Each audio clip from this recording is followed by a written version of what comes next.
Guys, here we are at the museum. It's called the Goat House. It's called the America's First Major Goat Rush. Here we go. I'm doing a video.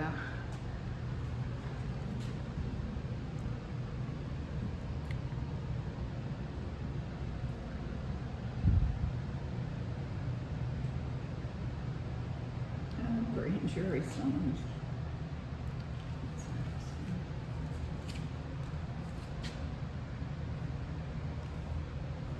For you people who like to go out and do goat rushes and stuff, or do panning, this is something you might be interested in. I'm trying to touch everybody. It's interest.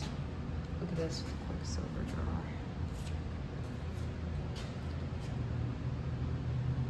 This is really cool.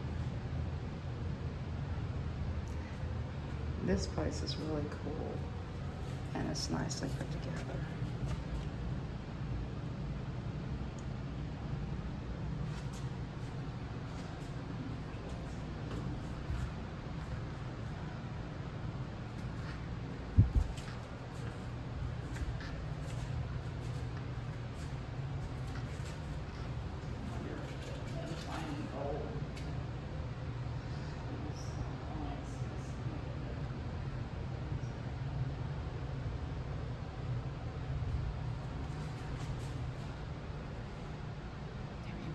Been up here getting stowed in these hills.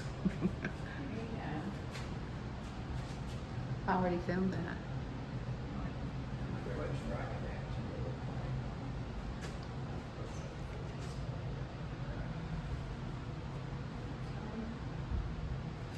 I'm not gonna read it, guys. I'll let y'all read it. But check it out. Oh, here's one right here. It's kind of like the light, but I don't know if you guys can see it. It's very light.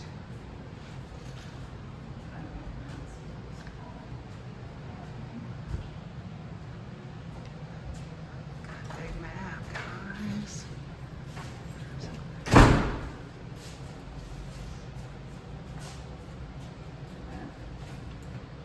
Oh, Kathleen's doing all kinds of stuff here. Give her a button, she'll push it. That's what I love. Look. Oh, look, there's where the goat is, guys. See where the red line is pointing out? There you go. Now, there's all Big of them. cities. This is the different counties that used to be in Georgia. Hmm. You want to go in that room right there? We'll go upstairs last. Will you let us know pictures about this or?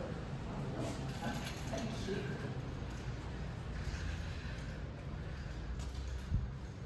Guys, you coin collectors, check it out. Guys.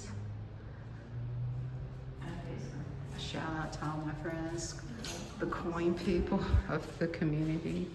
Check it out, guys. Check it out. Wow. Shout out Coin World UK.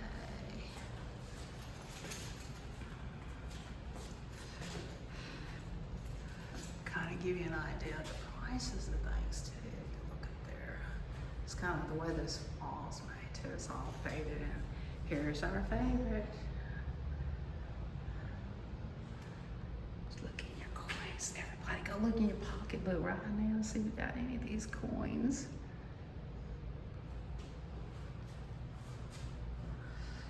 I'm in the heart of Dahlonega, Georgia. And this place is here.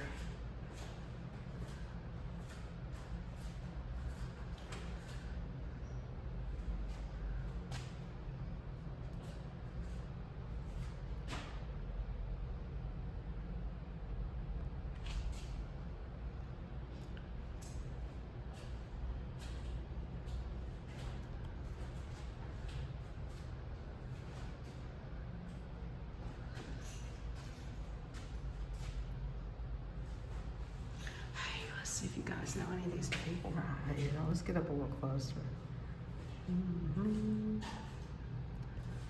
Probably not.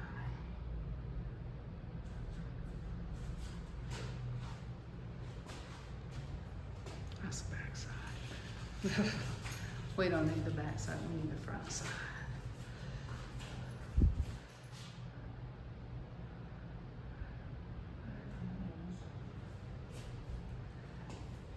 Check it out.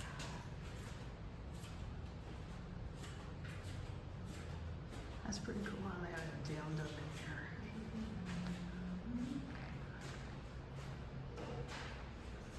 I'm gonna start upstairs in about 5 minutes. Okay, thank you so much. You wanna go watch the movie? Yeah, I'll go in a minute. Just give me a minute here. I'm getting all this first. We're gonna go watch the movie, guys.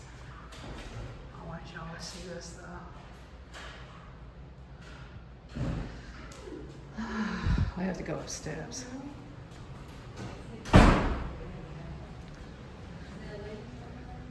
Here, across the street from the visitor center, brick building number 1. Guys, look at all this cool stuff. Look at all this. Now this is worth coming in. It's not that expensive to come to this museum either, and it's air conditioning. It's not so very rolled and stuff. What's that supposed to be? They roll it and it separates. Oh, that's- Like a lottery wheel. Oh, wow. Look at that, guys. That's the wheel. That's where they do them. Well, we don't need a fireplace there. It's hot. Maybe in the winter time. Did I dare? No, I'm not gonna say that.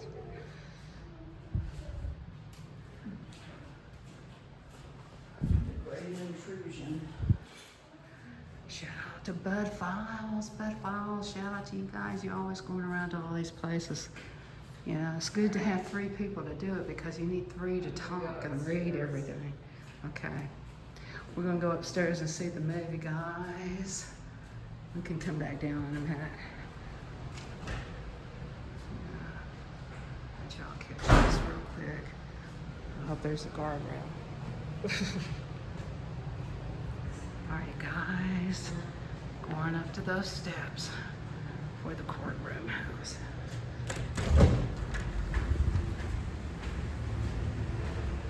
It's not her. Kathleen, where are you? Either way? Okay, we go up these steps. Okay, guys. You know, I'm an old woman, so you gotta watch yourself. You gotta hold on to stuff when you're old like me. Kathleen, she's young and pretty and fast. She could have held the camera for me.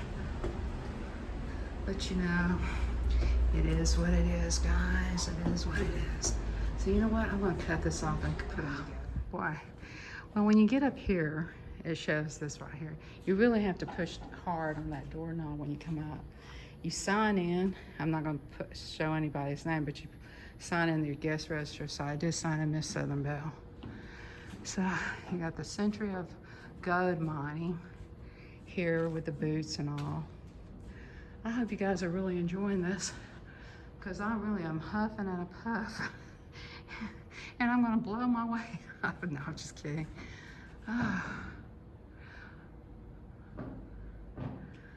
Well, let's check out what they got here. These little gadgets, you know.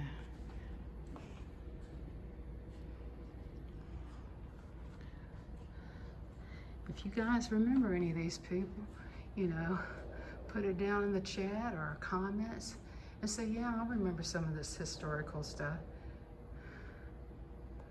Miss Southern Belle.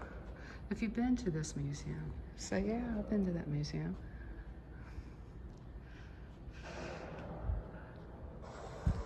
Oh, look. It's got everything, guys. It's beautiful down up here.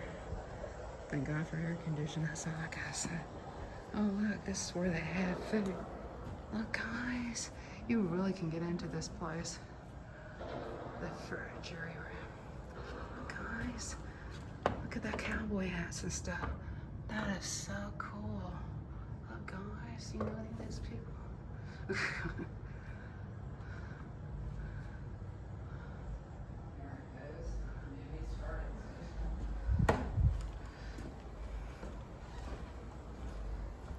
My daddy was a deputy. My brother is a retired police officer. Yeah. My other brother, he worked for the what is it? What you do outside?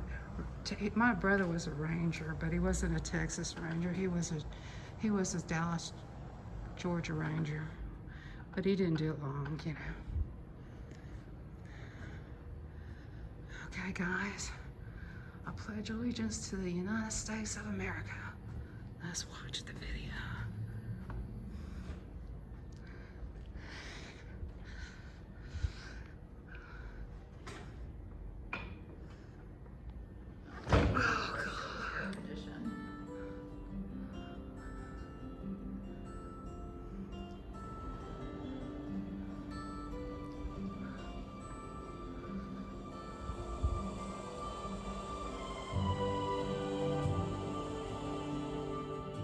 It all began on a cool fall day in the mountains of North Georgia, or so the story goes. It was 1828, and young Benjamin Parks was walking quietly through the woods, looking for deer. As he wandered, his foot struck an unusual-looking rock, one whose deep yellow color made it stand out on the forest floor.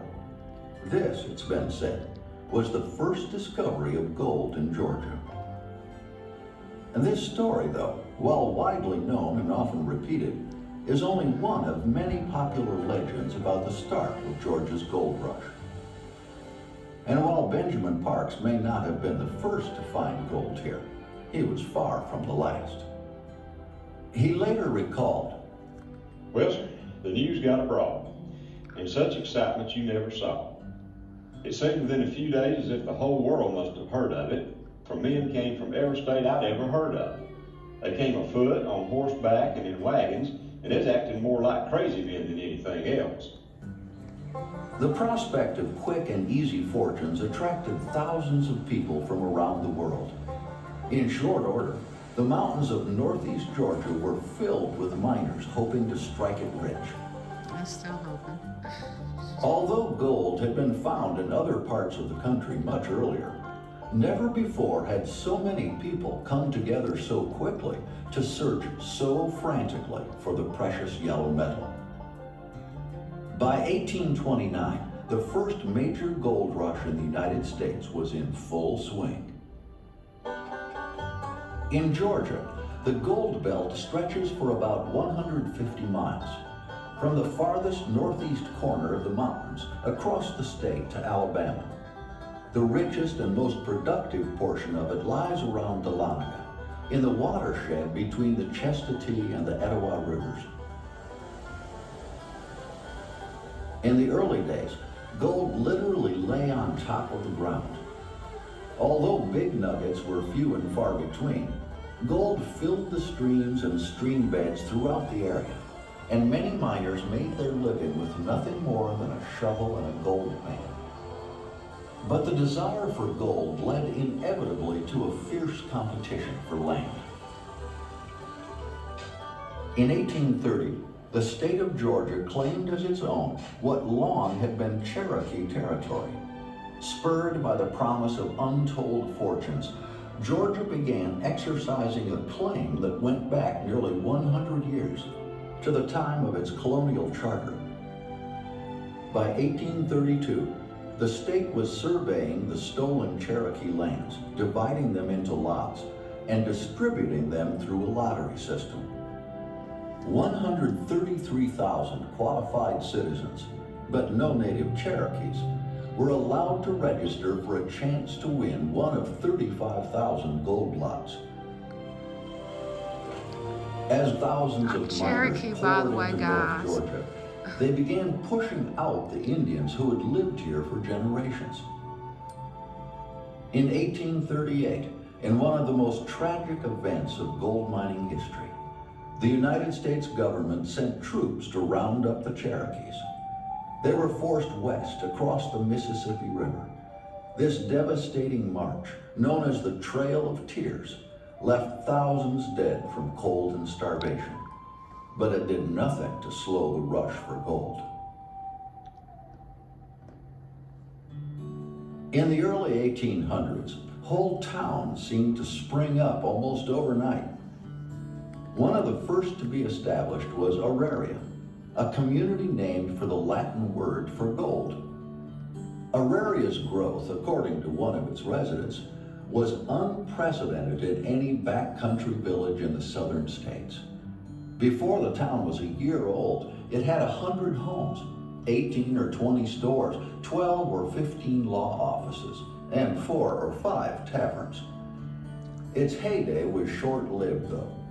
By 1833, Auraria was eclipsed by the nearby town of Dahlonega. Dahlonega became the county seat, and all of the area's mining activity was centered here. Within only a few months, nearly 6,000 people had come to live in and around the town.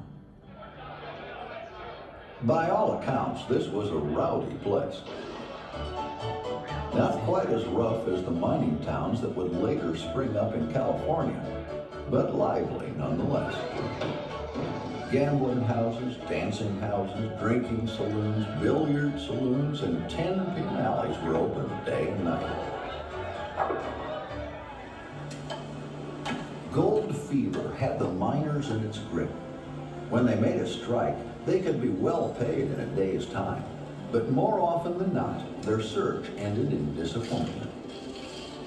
As Benjamin Parks put it, it's just like gambling, all luck. The quality of Georgia's gold was legendary, even in the 1830s, said to be some of the world's finest. Its purity averaged around 98%, higher than that of the gold later found in California and Alaska. Miners roamed the valleys and hollows of North Georgia looking for a promising spot, one that showed good color. Many of them used only a gold pan to work the deposits that washed into the streams. Others began digging underground, following veins of gold deep into the sides of the mountains. The gold was brought to Dahlonega and sent to places like Philadelphia, where it could be made into coins. By 1838, so much gold was being mined in the region that the federal government established a branch of the United States Mint in Dahlonega. From the time it opened its doors until the Civil War shut it down, the Mint produced more than $6 million in gold coins. And this was only a fraction of what was being mined in the area. It didn't take long to find all the easy gold, though. And in 1848, when gold was discovered in California, many of the miners rushed west, hoping for yet another chance to strike it rich. For those who remained in Georgia, the work of finding gold kept getting harder until hydraulic mining came along. Water cannons, called hydraulic giants, literally washed away the sides of the mountains. Them great big things up on legs like that, and they could turn it. It had big, nozzle out on it. And by the time it come down there, it really had the force. Oh, I've seen trees bigger than any you can see around here. They just lay them over in a few minutes. It tear down a mountain in no time. Hydraulic mining exposed veins of gold that otherwise would have remained buried for years. This new method allowed a few miners to move tons of earth in a single day. It also cut huge gashes through the hills and left deep canyons that scarred the countryside. After they washed the mountains down, the miners had to separate the gold from the quartz and other rocks that contained it. They did this by pulverizing the ore with heavy crushers or stamps. And I can remember when there was at least 5 stamp mills that you could hear overnight from where we lived. You could hear all 5 of them are running. Now, they didn't run just overnight, they run day and night. As gold became harder and harder to find, the scale of mining operations began to grow. Companies were set up and elaborate tunnels were blasted out of the mountains. The dynamite was the worst things. Now, you done fool going back right in behind the blast, cause they had to blast them rocks a lot of times, and so you go back and all that smoke and everything, and it'd give you the dynamite headache. And mister, you ain't never had the headache till you get the dynamite headache. More than 250 gold mines filled the We had hills and sinus valleys headaches. of North Georgia. There was a lot of good gold mines around here.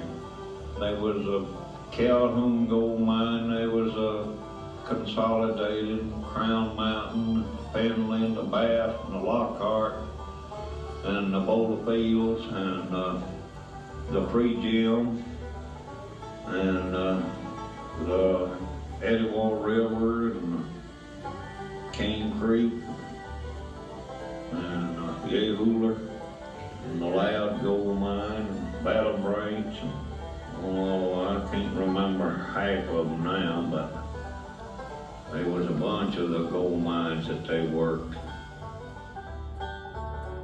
By far the biggest mine in the area was the Consolidated Gold Mine of Dahlonega.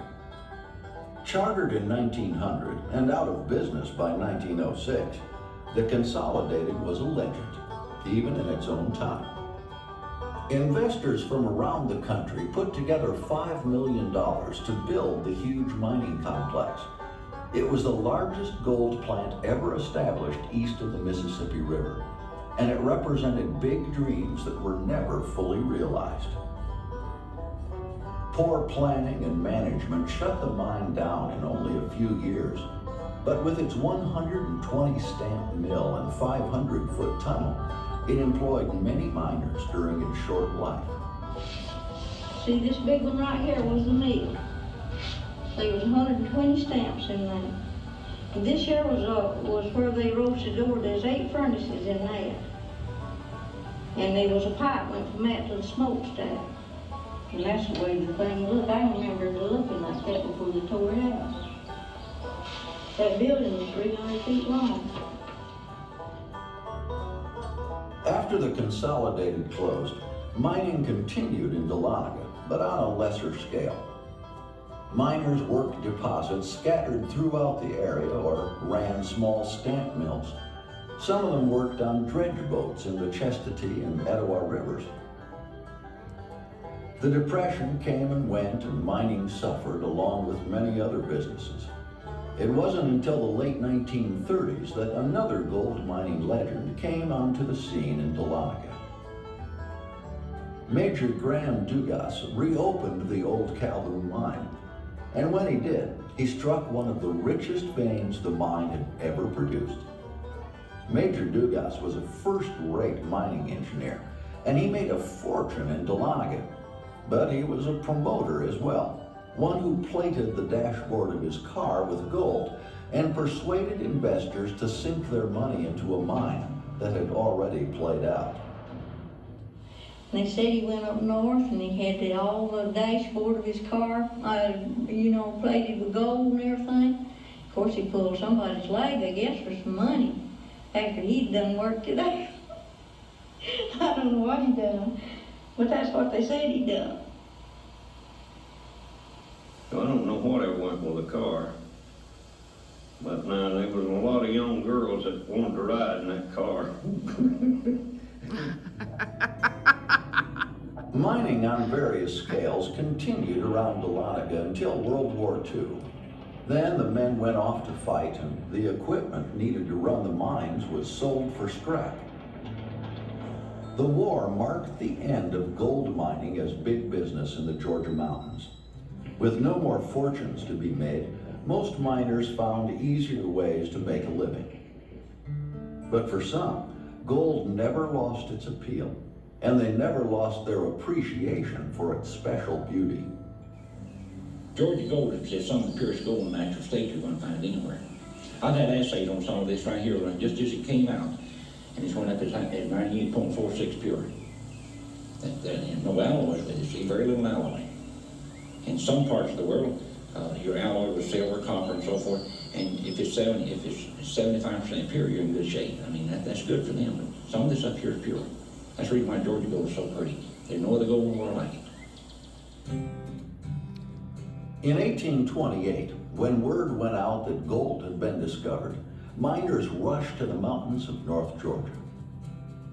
Day after day and year after year, it was the dream of that next big strike that kept them going. Today, Dahlonega is experiencing a new gold rush of sorts as tourists flock to the area. Around the public square, many historic buildings still reflect the importance of gold to the region. At the old Consolidated Mine and at the Crescent, the only active gold mine in Georgia, visitors can try their hand at panning for gold. In the middle of the square, the historic courthouse building houses the Dahlonega Gold Museum. Constructed in 1836, this is the oldest existing courthouse in Georgia. Its bricks are fashioned of mud from nearby Cane Creek. They form solid walls nearly 2 feet thick, and assays have revealed tiny traces of gold.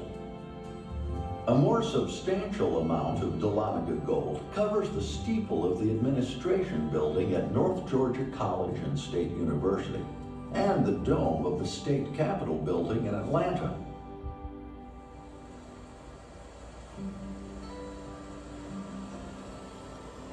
From its earliest discovery, Georgia gold attracted the dreamers and the gamblers, the ones willing to risk everything for the chance to strike it rich. In the frenzied days of the country's first gold rush, they came by the thousands, enticed by the siren call of gold. In more recent times, it's the beauty and the rich history of the region that have appealed to visitors. In the days when prospectors filled the hills and valleys, these mountains first yielded their treasure. But for nearly 2 centuries, gold has drawn people to the mountains of North Georgia. And gold, with its special allure, has captured the imagination of generations.